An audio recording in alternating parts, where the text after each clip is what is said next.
Hi everyone, welcome to today's video. We've got some new Revlon launches for 2025. I'm going to share with you my thoughts, show you demos, swatches. We're just going to go ahead and get into it, so let's go ahead and get started.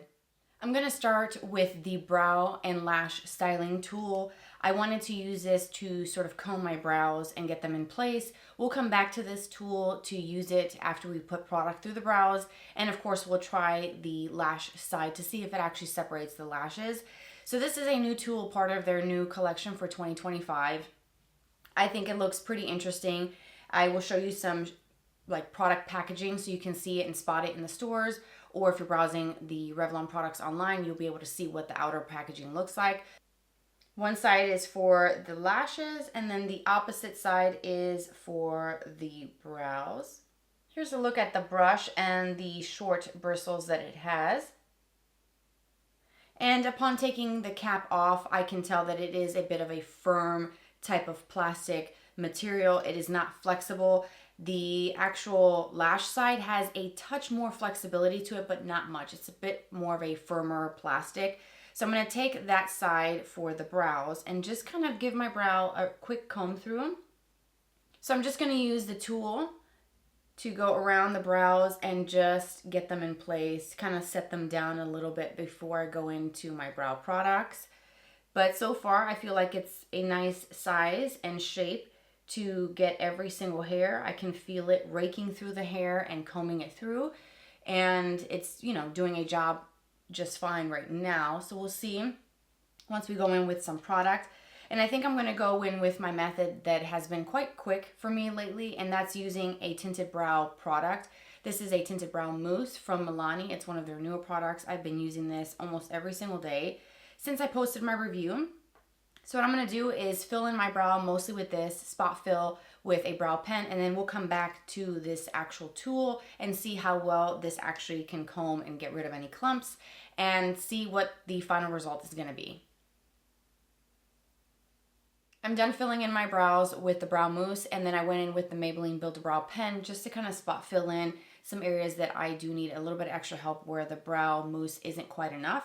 So now we get to go back to that brow tool and see if I can use this to comb through and just kind of spread a little bit more of that mousse. And I like having a tool or a spoolie to do this, because I can kind of spread the product, remove any excess. Instead of using the tool or the wand inside of the product itself, that would just deposit more. So it's like I'm trying to remove and blend and diffuse the look of it, but at the same time it's adding more product. So it's good to have a clean separate tool for the brows so that you can go in and remove any clumps or just kind of get it to be a little bit more smooth looking. And this is doing a fine job at combing through the brows and removing any little clumps. So I like this tool so far. I think it's doing a nice job. I think I'm going to come back to it when I go to set my brows, and I typically kind of wait off on that. And of course we still need to try the lash side and see if it actually separates, if it actually helps give a more fanned out effect to the lashes, which I'm curious about because I actually don't have a lash tool in my collection. So that's one of the reasons why I bought this. Even though I didn't have the best result with one of their newer tools, they came out a couple months back with like a jelly tool to use to blend and apply product, and it just didn't work for me. It wasn't the best way of applying products, so I honestly have not used it since I posted that video. And in case you're curious, that tool was the jelly tool that you could use to kind of stamp on some cheek products. You can use it for lips. It has like one side that's a little bit bigger and angled, and then the opposite side is also angled but much smaller for more precise work, like under the eyes. You can use it for your lips. I just didn't care for it, and I just don't see myself using this as a tool for application. So this was kind of like a pass, and I just wanted to include that in case you missed the video months ago about this actual tool. Moving on to the next product, it's the Face and Body Glow Lotion. This obviously is something we've seen before, these kind of bronzy type of products, whether it's a cream style or a liquid that you can use to bronze up the skin on its own, or to mix in, use as a primer, put it into your foundation. And I think the one from the drugstore that a lot of people know and love is the Glotion from L'Oreal. It's one of those products that has been out for a long time, and now Revlon has their version of it. This is supposed to be a 24-hour hydration, It says right across it has a coconut scent. I ordered shade number 130 and it is called If You Glow, You Glow. That's cute. And I have not tried this product yet. It comes with a squeeze tube like so. Here is a swatch of the color number 130, and as you can see, the consistency is on the thicker side. I'm going to spread that out a little bit more so you can see a little bit better. There, now you can see the tone much better and the undertone of this product. Packaging comparison, they're pretty similar. The Revlon is smaller and you get less product. You get 1 ounce in Revlon, and then in the L'Oreal, you get 1.35 fluid ounces. So a little bit bigger, and you know, they honestly do the same thing. But I do think that the L'Oreal one does add a bit of a radiance and a glow to it. That's part of the product. In L'Oreal, I have shade 903, which is medium glow, and I always swatch both of them to compare it for you side by side. So this is the L'Oreal Glotion in medium. And here is that new Revlon number 130, If You Glow, You Glow. Now you're probably wondering, why the heck would I order something so dark, being fair? I actually like having a bit of a darker tone, because this shade, let's just talk about this one to use as an example. This one from L'Oreal, it's quite light. When I put this on, it doesn't add much of a color. So if I'm using this as a mix-in to a lighter foundation, this light tone really doesn't adjust the shade of my foundation by much.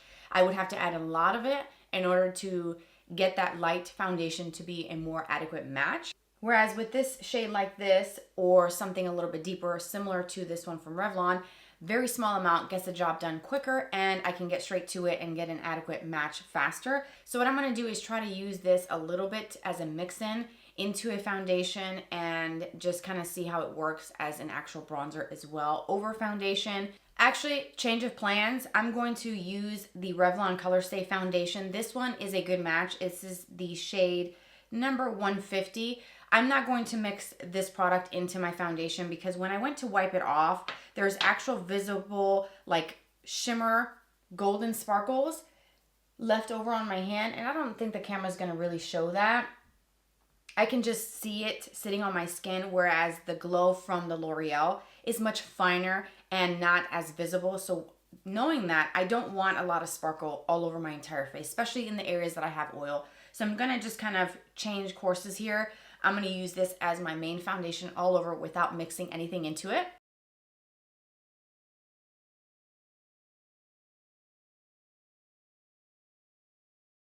Now we get to add a little bit of color back into the skin with the Face and Body Glow from Revlon. I've got the product kind of spread out a little bit on the back of my hand. I'm gonna go in with the e.l.f. Liquid Bronzer and Contour Duo Brush. And I'm gonna make sure that I have this really well coated and evenly applied to my brush, just because this shade is quite dark. And I'm going to just try to do a little bit of a lighter layer. There is some shimmer to this, and that's the only thing that I don't like. And the scent, I don't mind coconut scented things. I love anything coconut. But anyone who doesn't like fragrance isn't gonna like that. I get that this type of product is more of a summery type of thing, so the scent of coconut is more appropriate. It's summery, it's spring-like. I get it. But, you know, I don't feel like it was necessary to include the fragrance, if I'm being honest. I could have done without, personally. So this is blending out really nicely, and I can tell that it's giving me some color, and it's giving me a more bronzy glow like it would be if I were outside in the sun in the summertime, so I like it. I just don't like the shimmer that's in this, and it's very obvious. You may be able to see it when I turn my hand. That glow, that's that golden sparkle that's in there. It's not huge pieces, but it's noticeable. It's not like it's ultra fine where you almost can't even tell. You can see it. So just be warned that if you don't like any shimmer or any sort of glow, sparkle, or anything in your bronzers, you may want to skip out on that. And for those reasons, I don't know if I see myself using this as a mix-in into my foundation, because I don't want this glowy kind of shimmer all over my face. In my bronzer, from time to time, sure, it's fine. But in my foundation, not really what I would prefer. And I know I compared this to L'Oreal, but the L'Oreal shimmer is much finer. It's almost indetectable when you blend it on its own into the skin. And when you add it to your foundation, I don't see that it makes my skin overly shimmery and overly luminous and radiant, if that makes sense. But I feel like with too much of this formula, I can see that happening, and I wouldn't be a fan of it. It's a good product, but it's not like my most favorite from Revlon, and it's probably not something that I'm going to reach for every single day. There you have it. That's my 2 cents on this product. So part of this new launch from Revlon are concealers, and I noticed some shades on Amazon that had like more of a brightening, sort of neutralizing colors, and then some that were more concealer-like shades. I ordered shade number 125, and that seems to be a shade that I could use to kind of brighten the under eye, add some coverage. There was another shade that had a little bit more of a pink tone, but that was not available. And I'm pretty sure that at some point these are going to be on the Ulta website if they're not already. I'm going to link it for you down below, but the shade that I'm going to use today is number 125. And this is what the doe foot applicator looks like on that concealer. It is kind of like a flat paddle shape with a more rounded point, as you can see. I'm not sure if this shade is going to be a very good match for me because this looks quite light, but we'll make it work. And I'm going to go in with a beauty sponge. This one's actually dry from Real Techniques. And I'm going to blend this in. We'll do one side and then kind of see what this looks like. Okay, it's quite brightening because of the tone. It is quite light. I actually like the way that looks under the eyes. I think that the formula is really nice. It's smooth, doesn't look heavy. It's not like settling. And of course I didn't put that much on, but I wanted to try just a little bit and see how far that small amount takes me. Is it the most full coverage? No. I think I would need to layer some more because I can still see some darkness here and a little bit of discoloration out here. However, I can layer some more. I can use this and then maybe put something else concealer-wise over it. I could also use a brightener underneath, but the formula is quite nice and it looks like I didn't even apply anything, honestly. So I actually do like this concealer. I probably should have ordered maybe a deeper shade. I just went off of the photos on Amazon, so I'm not quite sure if the next shade up would have been a better match for me, but maybe in the future I could try that because this is very thin and very easy to blend. I'm going to try building this up just a little bit more in the areas that I can still see a little bit of darkness. Same sponge. I'm going to just tap this in now and just kind of keep it right in that area that I needed extra. Okay, that definitely did improve things quite a bit. Definitely added more coverage, so it's a buildable formula, which is good. Now that the concealer has been applied and also set, I just took a very simple translucent setting powder with a powder puff just to set under the eyes and right in through this sort of area here where I have larger pores.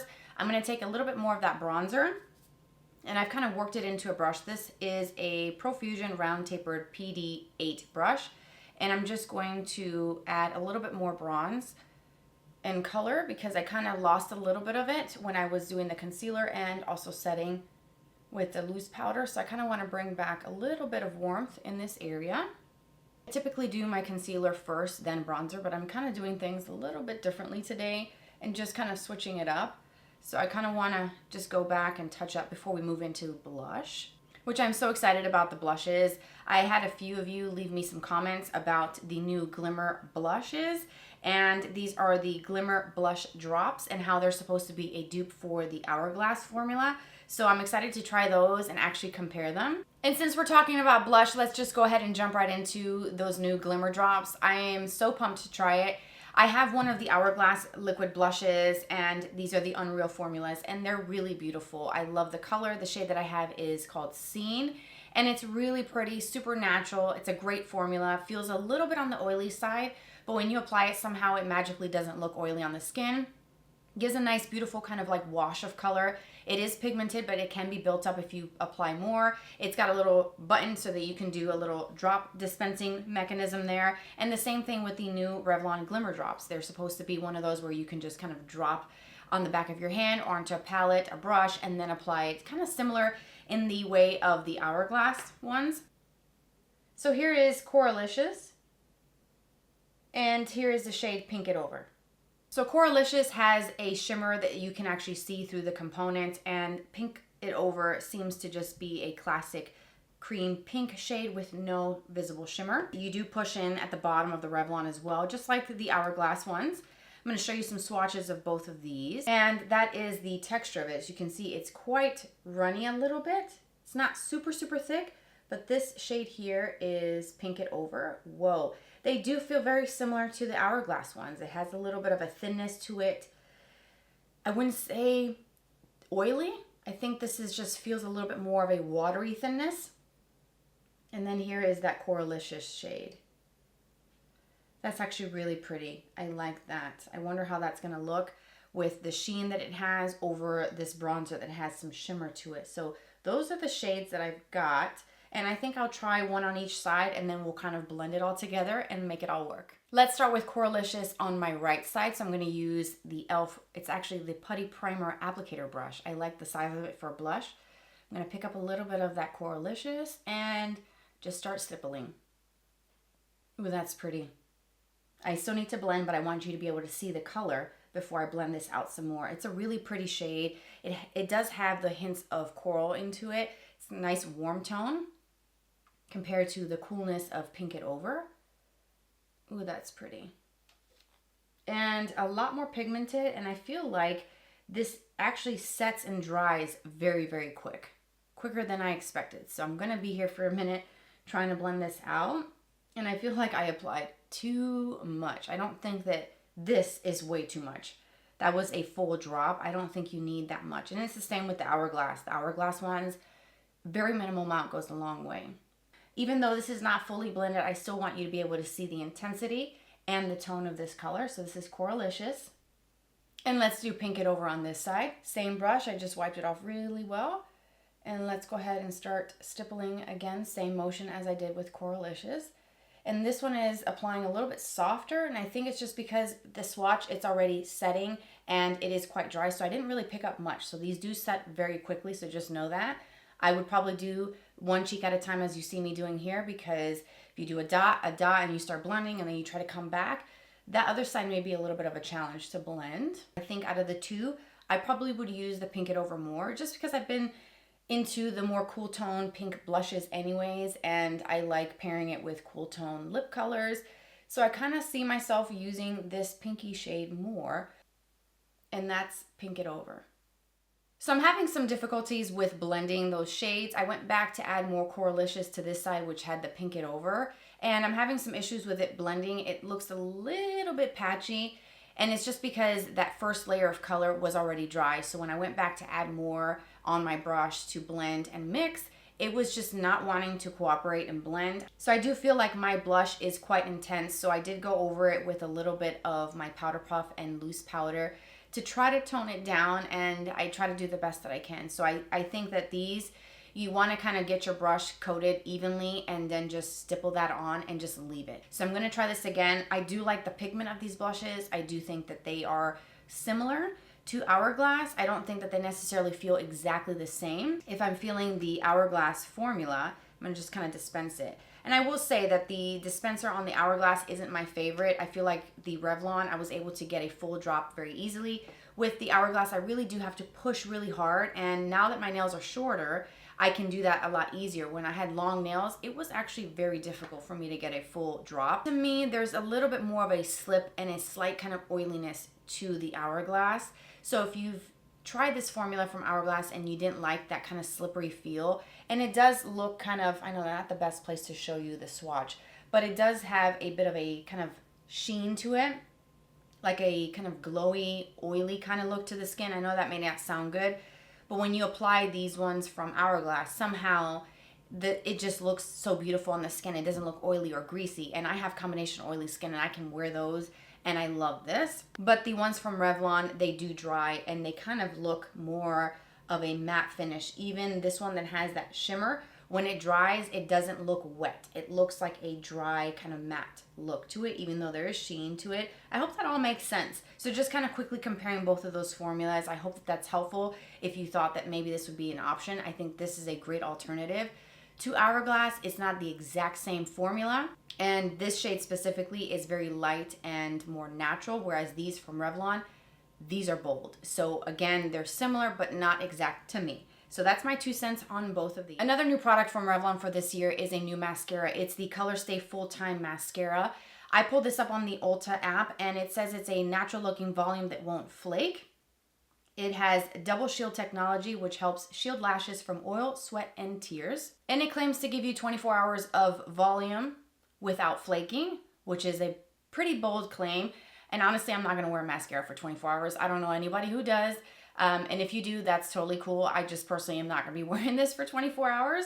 And it says it's natural looking, buildable volume. Works on all lash types with a universal brush that fits diverse eye shapes. Silky, crunch-free feel. So lots of good things. It also has sunflower microfibers for a lightweight volume that won't weigh the lashes down. I already have a little bit of eyeshadow done for today. I'm just going to keep it ultra simple. I took the Wet n Wild Always Naked palette and I used this light shade to set my primer, and then I took this light tan shade that's matte into the crease with a big fluffy brush, and that's all I've done, and that's pretty much the plan for today.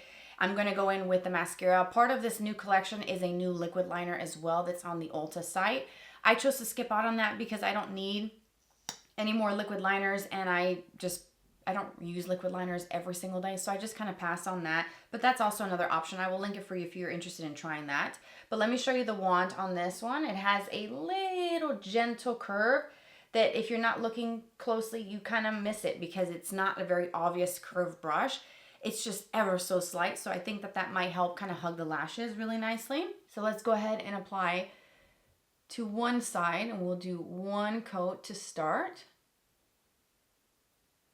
And I don't have any issues with this transferring from the wand to my lashes. It's separating nicely. Here is one coat of the mascara and my bare lashes. You can see that it has done something. It has created a bit of lift and separation, and I feel like it's definitely a very lightweight feel. I don't feel like there's much of anything on my lashes, to be honest with you, and it definitely fanned out my lashes from inner corner to outer corner, so I'm interested to see how this is going to build. So I'm going to go back in for a little bit more product, wiping off the tip of the wand, and I'm going to go ahead and build up this side with a second coat. And I skipped out on liner altogether so you can really see what this mascara is going to do as well. Sometimes with thick liner, you kind of can't get the full look of what a mascara can do. And then here is 2 coats of the mascara and again my bare lashes. A huge difference. And when I take a step back and look at my mirror that's a little ways out, that is intense. That definitely gave me length, volume.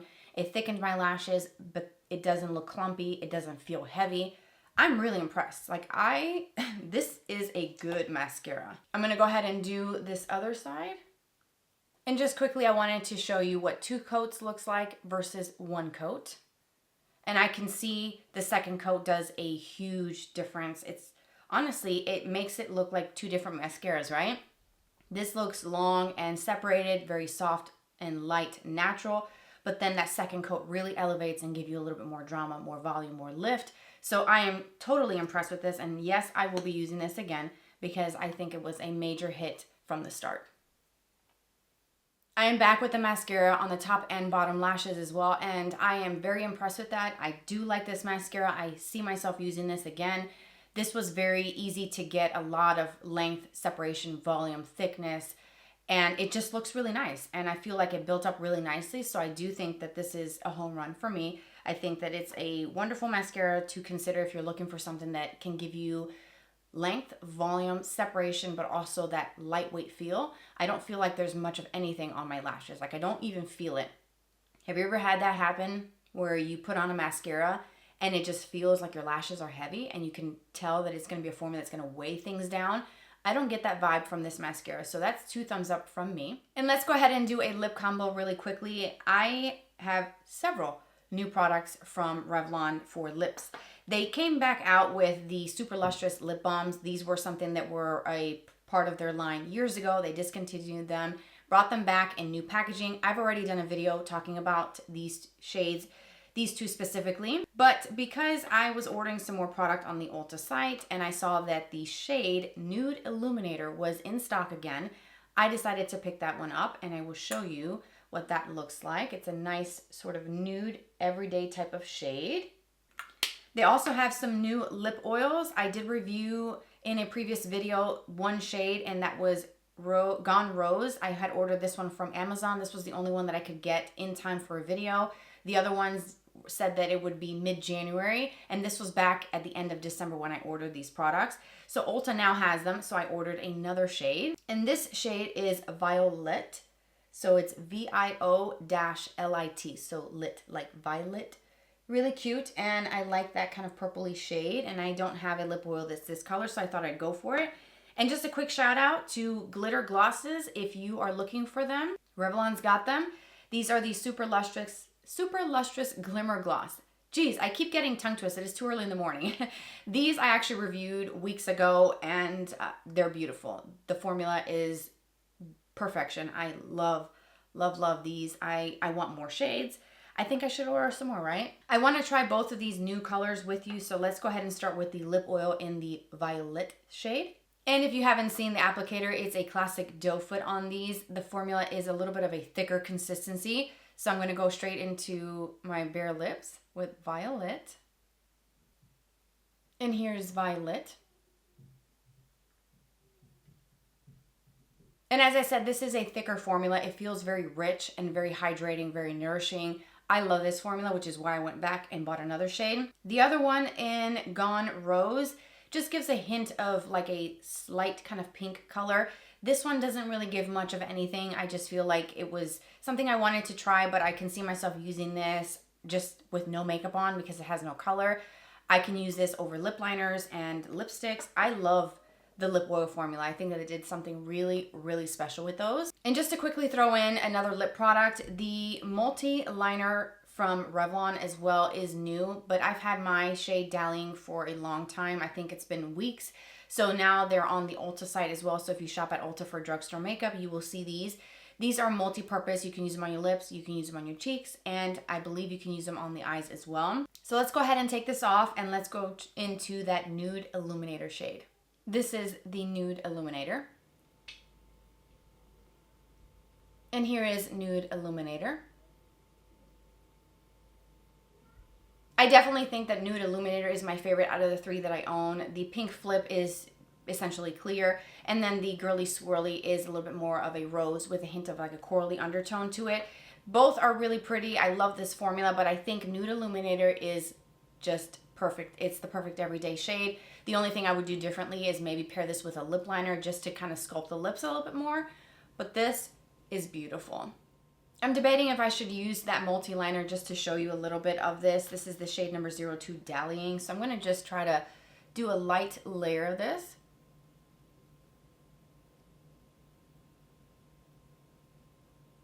I'm not sure if that really did much of anything, to be honest with you. I feel like it kind of helped a little bit with cleaning up the edges and making it look a little bit more clean. I like using lip liners first and then lip balms.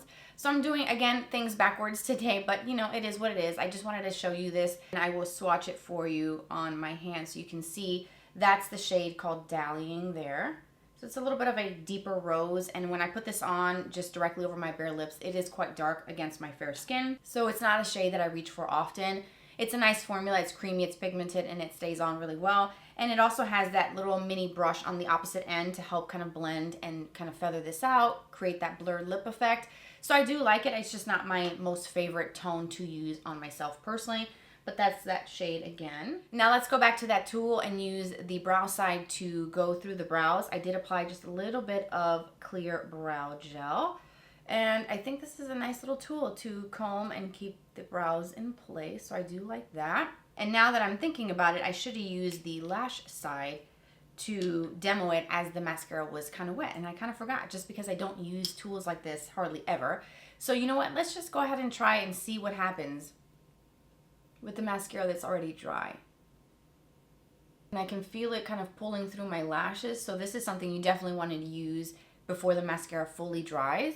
But I feel like if you have a clump after your mascara is dry, I think that this will do a nice job at taking that off.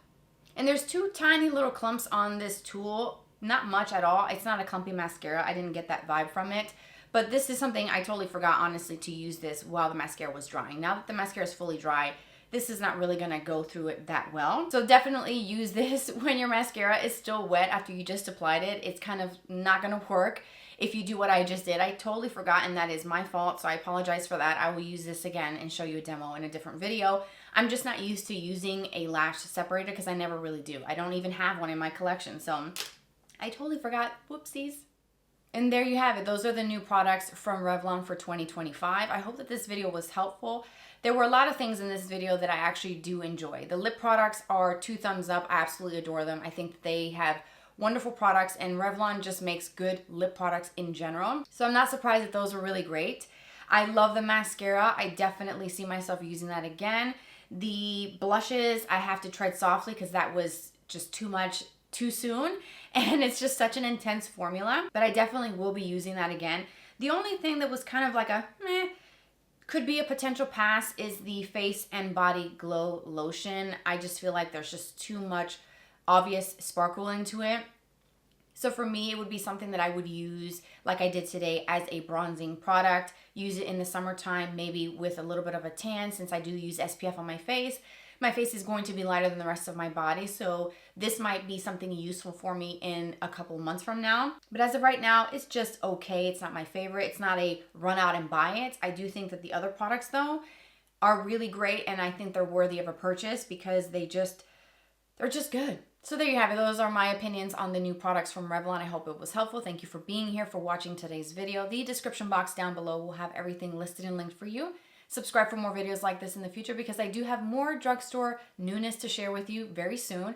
I hope to see you in my next video. Take care, you guys, and we'll talk soon. Bye-bye.